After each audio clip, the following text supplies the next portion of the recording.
ઘોઘા જતી રોરો ફેરી મધદરિયે અચાનક બંધ પડી ગઈ હતી। રાતના સમયે રોરો ફેરીનું એન્જિન ઠપ્પ થતાં તે બંધ થઈ ગઈ હતી।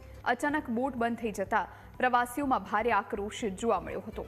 પ્રવાસીઓના આક્રોશથી બચવા રોરો ફેરીના સ્ટાફ ટ્રકની પાછળ છુપાયા હતા। પાયલટે કેબિનની અંદરથી દરવાજો બંધ કરી દીધો હતો। હાલ તમામ મુસાફરોને સુરક્ષિત બહાર કાઢવામાં આવ્યા છે। તો એન્જિન બંધ થતાં રોરો ફેરી અચાનકથી બંધ પડી હતી, જેના કારણે પ્રવાસીઓના જીવ તાળવે ચોંટ્યા હતા। પ્રવાસીઓ રોષે ભરાયા હતા। જો કે પાયલટે અંદરથી કેબિન બંધ કરી દીધી હતી। લોકોના રોષથી બચવા માટે તમામ મુસાફરોને સુરક્ષિત બહાર કાઢવામાં આવ્યા છે। સંવાદદાતા અમિત આપણી સાથે ફોન લાઈન પર જોડાયા છે। અમિત, રોરો ફેરી અચાનક મધદરિયે બંધ થઈ ગઈ, જેના કારણે પ્રવાસીઓ ગિન્નાયા, શું જાણકારી?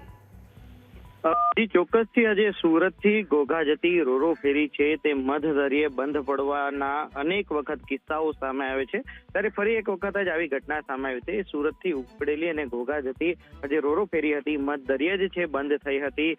રાતના અંધારામાં મધદરિયે રોરો ફેરીનું એન્જિન છે એકાએક જ બંધ થઈ ગયું હતું અને પ્રવાસીઓના જીવ છે તાળવે છૂટી ગયા હતા। મહત્વની વાત છે કે આજે પ્રવાસીઓમાં પણ એક રોષ જોવા મળ્યો હતો। પ્રવાસીઓના આક્રોશને જોઈ રોરો ફેરીનો સ્ટાફ પણ છે તે અલગ અલગ જગ્યાઓ પર છુપાઈ ગયો હતો। લોકોએ પણ આજે સ્ટાફને લઈને અનેકો જે ફરિયાદો કરી છે અને લોકોનો આક્રોશ વધતા જે પાયલટ હતા તેમને પોતાની કેબિન પણ અંદરથી બંધ કરી દીધી હતી।